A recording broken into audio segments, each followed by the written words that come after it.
Chegamos ao capítulo 7 de Atos. O contexto dele começa com a defesa de Estevão. Diz assim a partir do versículo 1. Então o sumo sacerdote perguntou a Estevão: Isso de fato é assim? Estevão respondeu: Irmãos e pais, escutem. O Deus da glória apareceu a Abraão, nosso pai, quando este estava na Mesopotâmia antes de morar em Harã. E lhe disse: Saia da sua terra e do meio da sua parentela e vá para a terra que eu lhe mostrarei. Então Abraão saiu da terra dos caldeus e foi morar em Harã. E dali, com a morte de seu pai, Deus o trouxe para esta terra em que vocês agora estão morando.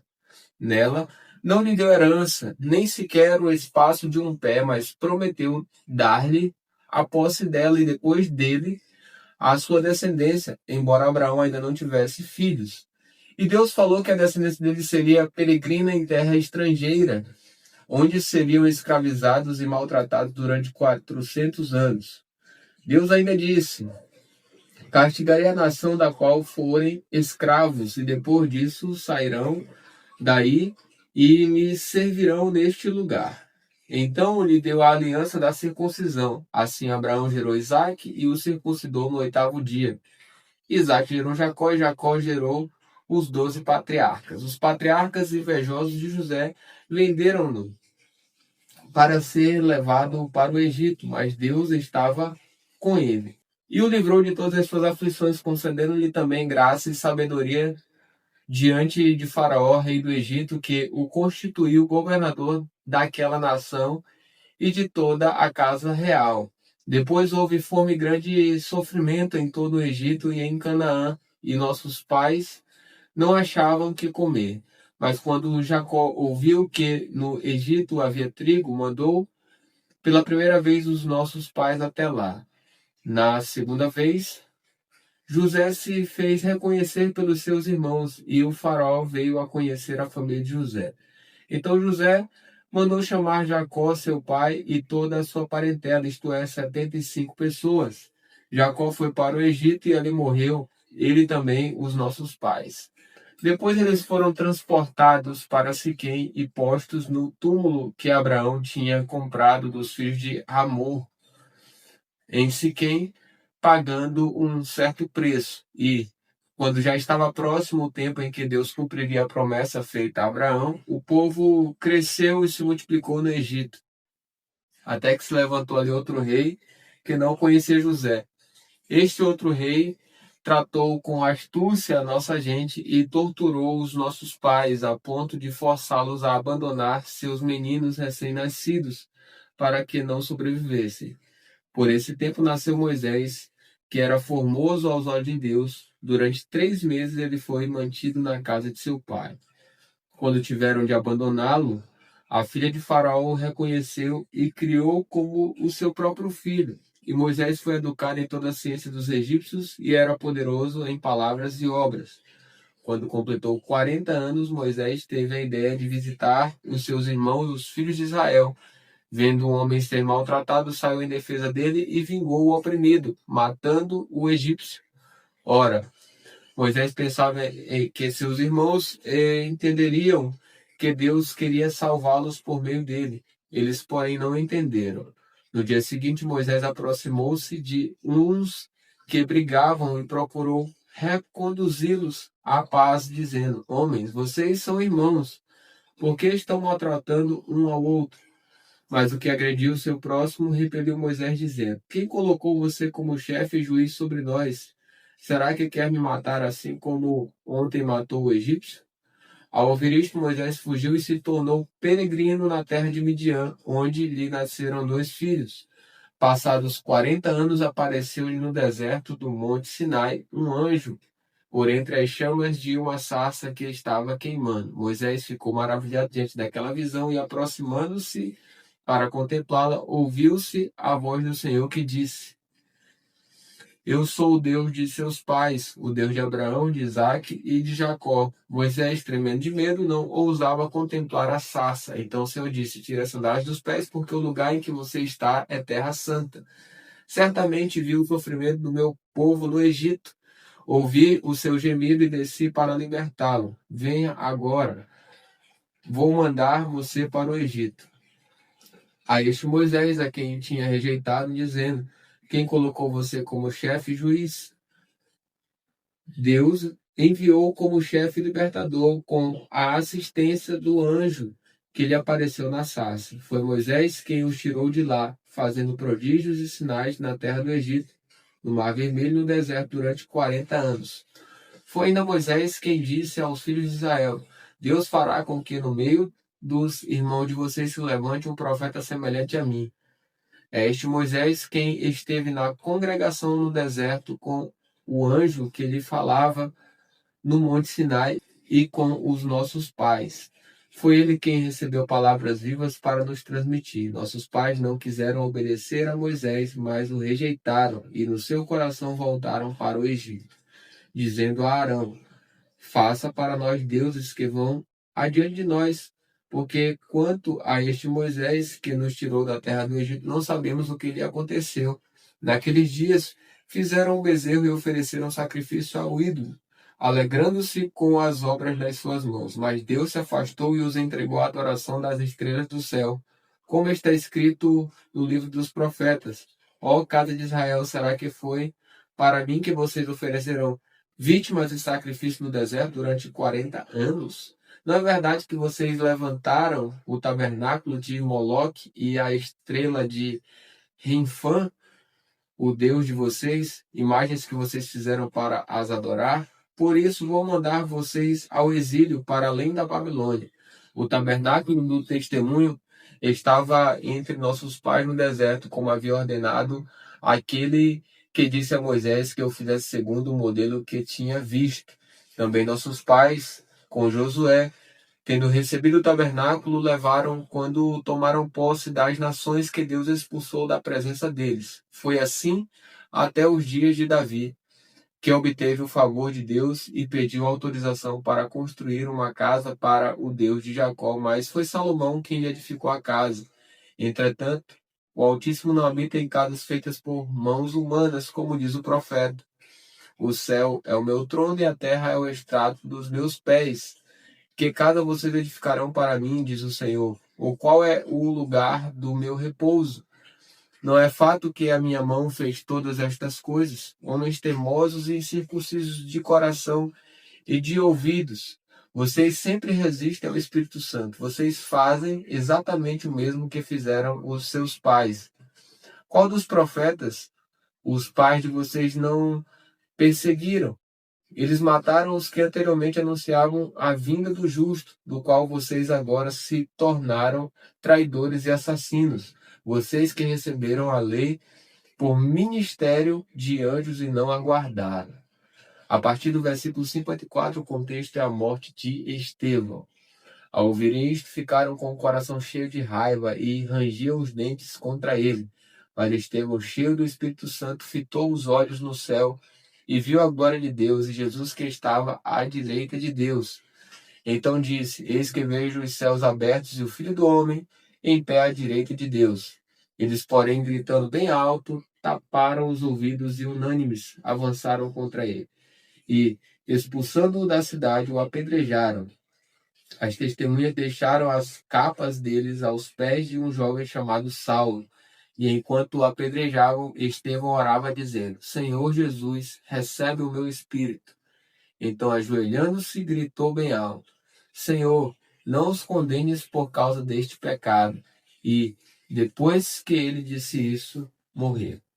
Agora, no capítulo 8 de Atos, o versículo 1 diz: E Saulo consentia na morte de Estevão. A continuação desse versículo vai falar sobre Saulo persegue a igreja. Diz assim: naquele dia teve início uma grande perseguição contra a igreja em Jerusalém. Todos, exceto os apóstolos, foram dispersos pelas regiões da Judéia e da Samaria. Alguns homens piedosos sepultaram Estevão e fizeram grande lamentação por ele. Saulo, porém, queria destruir a igreja, e indo de casa em casa arrastava homens e mulheres, lançando-os na prisão. A partir do versículo 4, o contexto é Filipe prega em Samaria. Enquanto isso, os que foram dispersos iam por toda a parte pregando a palavra. Filipe foi à cidade de Samaria e anunciava Cristo ao povo dali. As multidões unânimes davam atenção às coisas que Filipe dizia, ouvindo-as e vendo os sinais que ele fazia. Pois os espíritos imundos, gritando em alta voz, saíam de muitos que estavam possuídos por eles, e muitos paralíticos e coxos foram curados, e houve grande alegria naquela cidade. O contexto a partir do versículo 9 é Simão, o mago. Havia naquela cidade um homem chamado Simão, que praticava artes mágicas e deixava o povo de Samaria admirado. Dizia ser alguém muito importante, e todos lhe davam ouvidos, do menor ao maior, dizendo: Este homem é o poder de Deus, chamado o Grande Poder.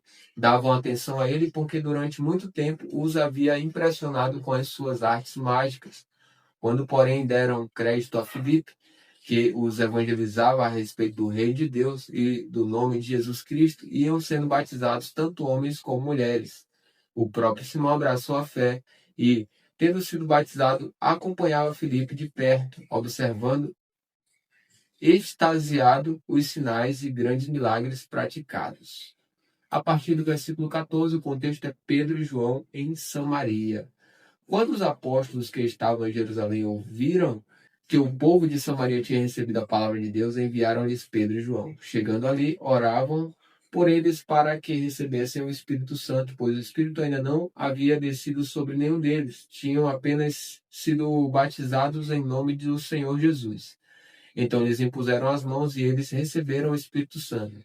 Quando Simão viu que, pelo fato de os apóstolos imporem as mãos, era concebido o Espírito Santo, ofereceu-lhes dinheiro, dizendo: Deem também a mim este poder para que a pessoa sobre a qual eu impuser as mãos receba o Espírito Santo. Mas Pedro respondeu: Que o seu dinheiro seja destruído junto com você, pois você pensou que com ele poderia adquirir o dom de Deus. Não existe porção nem parte para você neste ministério, porque o seu coração não é reto diante de Deus. Portanto, arrependa-se desse mal e ore ao Senhor. Talvez ele o perdoe por esse intento do seu coração, pois vejo que você está cheio de inveja e preso em sua maldade. Simão disse aos apóstolos: Peço que vocês orem ao Senhor por mim, para que não me sobrevenha nada do que vocês disseram. Eles, porém, tendo dado seu testemunho e pregado a palavra do Senhor, voltaram para Jerusalém e evangelizavam muitas aldeias dos samaritanos. A partir do versículo 26, o contexto é Filipe e o eunuco. Um anjo do Senhor disse a Filipe: Levante-se e vá para o sul, do caminho que desce de Jerusalém a Gaza. Este se acha deserto. Filipe se levantou e foi. Havia um etíope eunuco, alto oficial de Candace, rainha dos etíopes, o qual era superintendente de todo o seu tesouro. Ele tinha vindo adorar em Jerusalém e estava regressando ao seu país, e assentado na sua carruagem vinha lendo o profeta Isaías. Então o Espírito disse a Filipe: Aproxime-se dessa carruagem e acompanhe-a.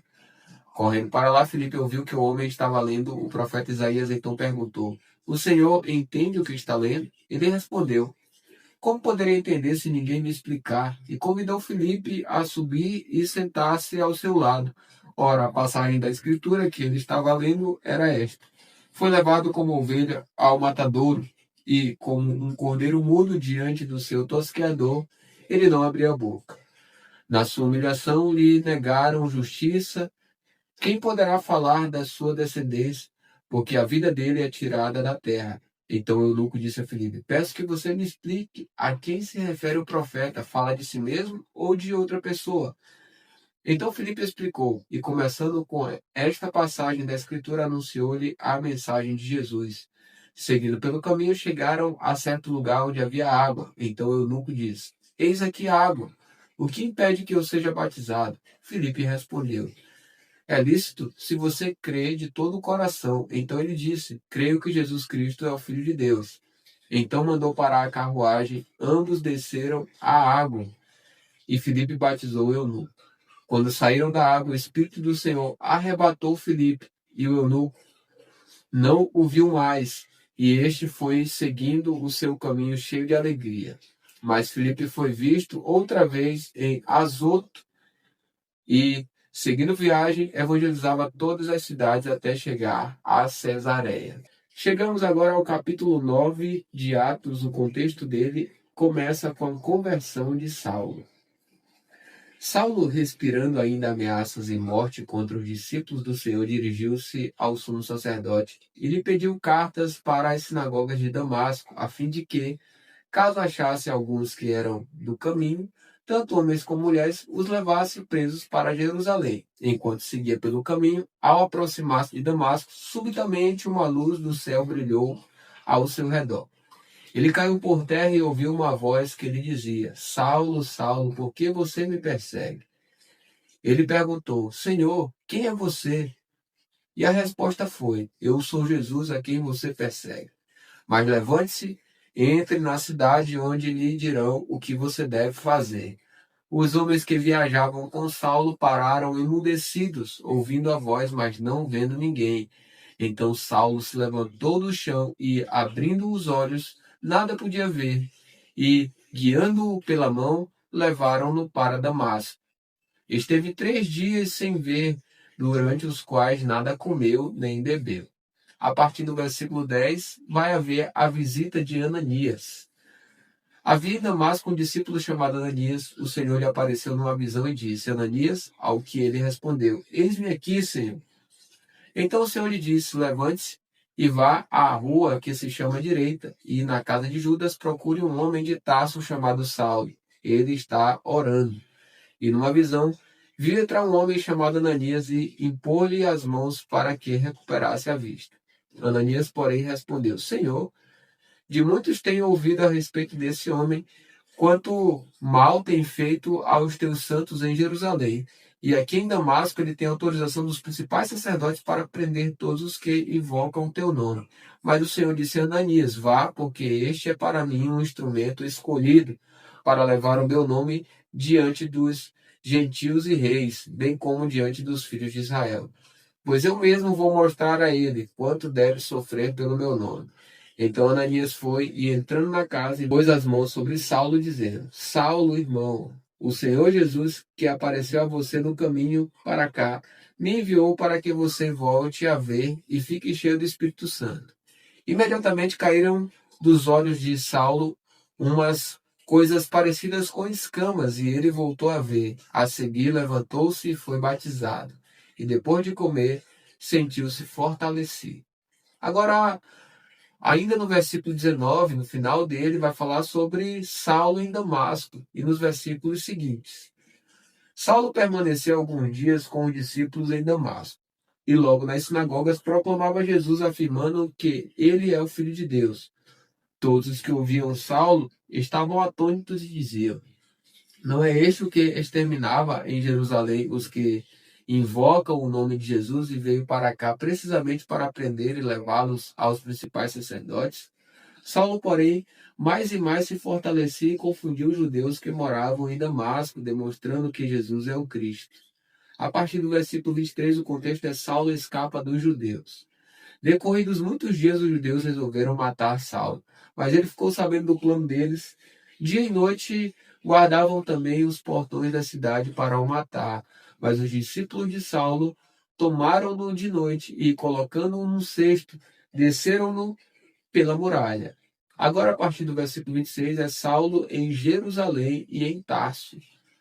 Diz assim: Quando chegou a Jerusalém, Saulo procurou juntar-se aos discípulos de Jesus, porém todos tinham medo dele, não acreditando que ele fosse discípulo. Mas Barnabé, tomando-o consigo, levou-o aos apóstolos. Contou-lhes como Saulo tinha visto o Senhor no caminho e que o Senhor tinha falado com ele. Também contou como em Damasco Saulo tinha pregado ousadamente em nome de Jesus, e Saulo ficou com eles em Jerusalém, entrando e saindo, pregando ousadamente em nome do Senhor.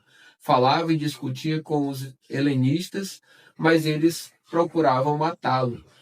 Quando isto chegou ao conhecimento dos irmãos, levaram Saulo até Cesareia e dali o enviaram para Tarso. O versículo 31, o contexto dele é: a igreja cresce. Assim a igreja tinha paz por toda a Judéia, Galiléia e Samaria, edificando-se e caminhando no temor do Senhor, e no consolo do Espírito Santo crescia em número. A partir do versículo 32 vai acontecer a cura de Enéas. Passando Pedro por toda parte, foi também visitar os santos que moravam em Lida. Encontrou ali um homem chamado Enéas, que havia 8 anos jazia de cama, pois era paralítico. Pedro lhe disse: Enéas, Jesus Cristo cura você. Levante-se e arrume a sua cama. Ele imediatamente se levantou. Todos os habitantes de Lida e da região de Saron viram Enéas e se converteram ao Senhor. O contexto a partir do versículo 36 é a ressurreição de Dorcas. Em Jope, havia uma discípula chamada Tabita, nome este que traduzido é Dorcas. Ela era notável pelas boas obras e esmolas que fazia. Aconteceu que naqueles dias ela adoeceu e veio a morrer. Depois de a levarem, puseram o corpo num quarto do andar superior. Como Lida ficava perto de Jope, os discípulos, ouvindo que Pedro estava ali, enviaram-lhe 2 homens com o seguinte pedido: não se demore em vir até nós. Pedro se aprontou e foi com eles. Quando chegou lá, eles o levaram ao quarto do andar superior. Todas as viúvas o cercaram chorando e mostrando-lhe túnicas e vestidos que Dorcas tinha feito enquanto estava com elas. Mas Pedro mandou que todos saíssem. Ajoelhou-se e orou. Depois, voltando-se para o corpo, disse: Tabita, levante-se. Ela abriu os olhos e, vendo Pedro, sentou-se. Ele, dando-lhe a mão, ajudou a ficar em pé e, chamando os santos, especialmente as viúvas, apresentou-a viva. Isto se tornou conhecido em toda a cidade de Jope e muitos creram no Senhor. Pedro ficou em Jope muitos dias, na casa de um curtidor chamado Simão. Agora, no capítulo 10 de Atos, o contexto é o centurião Cornélio. A partir do versículo 1 diz: em Cesareia morava um homem chamado Cornélio, que era centurião de uma companhia do exército chamada Italiana. Era piedoso e temente a Deus com toda a sua casa, fazendo muitas esmolas ao povo e orando sempre a Deus. Um dia, por volta de 3 horas da tarde, durante uma visão, esse homem viu claramente um anjo de Deus que se aproximou dele e lhe disse: Cornélio. Este, fixando nele os olhos e possuído de temor, perguntou: o que é, Senhor? E o anjo lhe disse: as suas orações e suas esmolas subiram para a memória diante de Deus. Agora envie mensageiros a Jope e mande chamar Simão, que também é chamado de Pedro. Ele está hospedado com Simão Curtidor, cuja residência está situada à beira-mar. Logo que o anjo que lhe falava se retirou, Cornélio chamou 2 dos seus servos e um soldado piedoso dos que estavam a seu serviço e, depois de lhes explicar tudo, mandou que fossem a Jope. A partir do versículo 9, o contexto é: Pedro tem uma visão. No dia seguinte, enquanto eles viajavam e já estavam perto da cidade de Jope, Pedro subiu ao terraço por volta do meio-dia a fim de orar. Estando com fome, quis comer, mas enquanto lhe preparavam a comida, sobreveio-lhe um êxtase. Viu o céu aberto e um objeto como se fosse um grande lençol que descia do céu e era baixado à terra pelas 4 pontas, contendo todo tipo de quadrúpedes, répteis da terra e aves do céu. E ouviu-se uma voz que se dirigia a ele: levante-se, Pedro, mate e coma.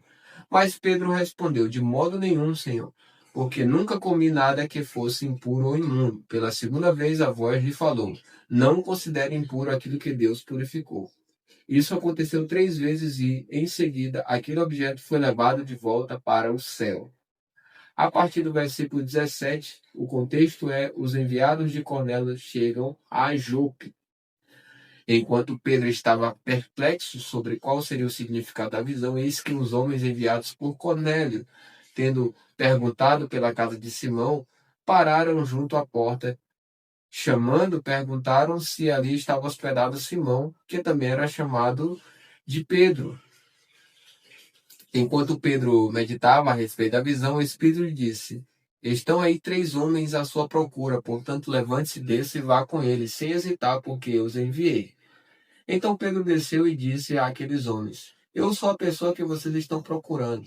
O que os traz até aqui? Então disseram: o centurião Cornélio, homem reto e temente a Deus, e tendo bom testemunho de toda a nação judaica, foi instruído por um santo anjo a mandar chamar você para a casa dele e ouvir o que você tem a dizer. Pedro, então, convidando-os a entrar, hospedou-os. No dia seguinte, Pedro se aprontou e foi com eles. Também alguns irmãos dos que moravam em Jope foram com ele. No dia seguinte, Pedro chegou a Cesareia. Cornélio estava esperando por eles, tendo reunido os seus parentes e os amigos mais íntimos. Quando Pedro estava por entrar, Cornélio foi ao seu encontro e, prostrando-se aos pés dele, o adorou. Mas Pedro levantou, dizendo: Levante-se, porque eu também sou apenas um homem. Falando com ele, Pedro entrou e, encontrando muitos reunidos ali, a quem se dirigiu, dizendo: Vocês bem sabem que um judeu está proibido de se juntar a um gentio ou de entrar na casa dele. Mas Deus me mostrou que não devo considerar ninguém impuro ou imundo. Por isso, uma vez chamado, vim sem vacilar. E agora pergunto: por que motivos vocês mandaram me chamar? Cornélio respondeu: Faz hoje 4 dias que, mais ou menos por esta hora, às 3 da tarde, eu estava orando em minha casa. De repente, se apresentou diante de mim um homem vestido de roupas resplandecentes, que disse: Cornélio, a sua oração foi ouvida e as suas esmolas foram lembradas na presença de Deus. Envie, pois, alguém a Jope e mande chamar Simão, que também é chamado de Pedro. Ele está hospedado na casa de Simão Curtidor, à beira-mar. Portanto, sem demora, mandei chamá-lo, e você fez muito bem em vir. Agora estamos todos aqui na presença de Deus, prontos para ouvir tudo o que o Senhor ordenou a você. Agora, a partir do versículo 34, o contexto é Pedro prega na casa de Cornélio. Então Pedro começou a falar e disse: Reconheço por verdade que Deus não trata as pessoas com parcialidade. Pelo contrário, em qualquer nação, aquele que o teme e faz o que é justo lhe é aceitável. Esta é a palavra que Deus enviou aos filhos de Israel, anunciando-lhes o evangelho da paz por meio de Jesus Cristo. Este é o Senhor de todos. Vocês sabem o que aconteceu em toda a Judéia, tendo começado na Galiléia depois do batismo que João pregou. Como Deus ungiu a Jesus de Nazaré com o Espírito Santo e com poder. Jesus andou por toda parte, fazendo bem e curando todos os oprimidos do diabo, porque Deus estava com ele.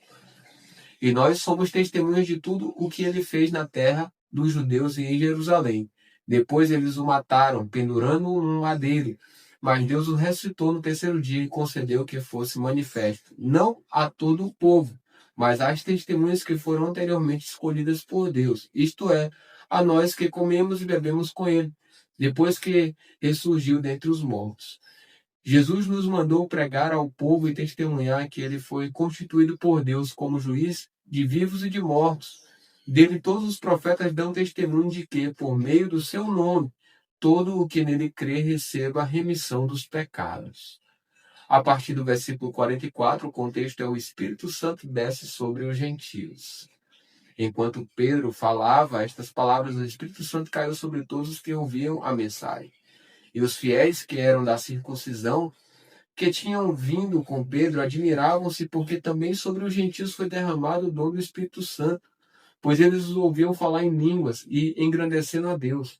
Então Pedro disse: Será que alguém poderia recusar a água e impedir que sejam batizados estes que, assim como nós, receberam o Espírito Santo?